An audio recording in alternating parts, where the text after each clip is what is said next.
Je propose de voir ce reportage sur les rôdeurs du Nord. C'est une troupe de Montréchard qui s'habille en chevalier et qui s'entraînent. Et puis ils font aussi des spectacles. Regardez tout ça et nous on se retrouve juste après au stade. A tout de suite. Alors les deux premiers, on suit l'adversaire et pas de recul et on part. Kevin est un des premiers à avoir intégré l'association des rôdeurs du Nord de Montréchard. Depuis, il est devenu le forgeron de la troupe et écrit la plupart des chorégraphies. C'est avant tout du spectacle.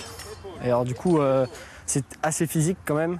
Et vu qu'on a des règles de sécurité et de distance, il y a quand même pas mal d'apprentissage à faire pour être assez à l'aise en chorégraphie. Je dirais qu'il faut au moins 1 an et demi minimum de leçons très école, comme on dit. Regarde. Combattez. L'apprentissage peut commencer très jeune avec les petits rôdeurs du Nord. Une fois par semaine, ces enfants entrent dans la peau d'un chevalier. Qu'est-ce qui te plaît dans les chevaliers, dis-moi? C'est qu'on a des armures, on fait partie d'un château fort, on défend le seigneur. T'aurais aimé être un chevalier? Moi, j'aime bien combattre. Pourquoi? Parce que depuis toute petite, je voulais être une guerrière, en fait. Ouais, pourquoi? Parce que j'adore le Moyen-Âge et les châteaux forts. T'aurais aimé être un chevalier, toi? Plus qu'une princesse? Oui. Et pourquoi? Parce que j'aime bien, moi, être une guerrière. Alors, regarde, volte normale, je passe mon pied à l'avant, je tourne, je rattaque.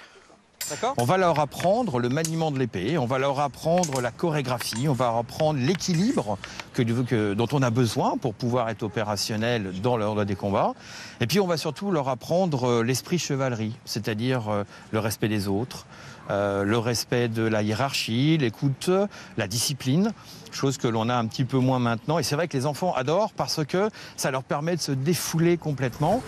Frédéric Pilias a créé cette troupe à évocation historique il y a 7 ans. Il a transmis son virus à ses 2 enfants. La plus jeune, Elena, est devenue complètement accro.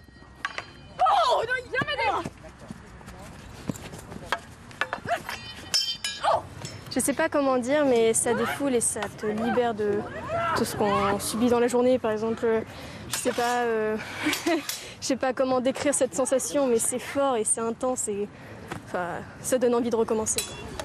Quant à l'aîné, Jérémy, il a sa propre armure et pousse sa passion jusqu'à combattre pour de vrai, enfin, pour les spectacles. Pendant 1 minute, tous les coups sont permis, sauf derrière les genoux et le bas-ventre. Les rôdeurs du Nord proposent des spectacles tout l'été dans le Loir-et-Cher et en Indre-et-Loire.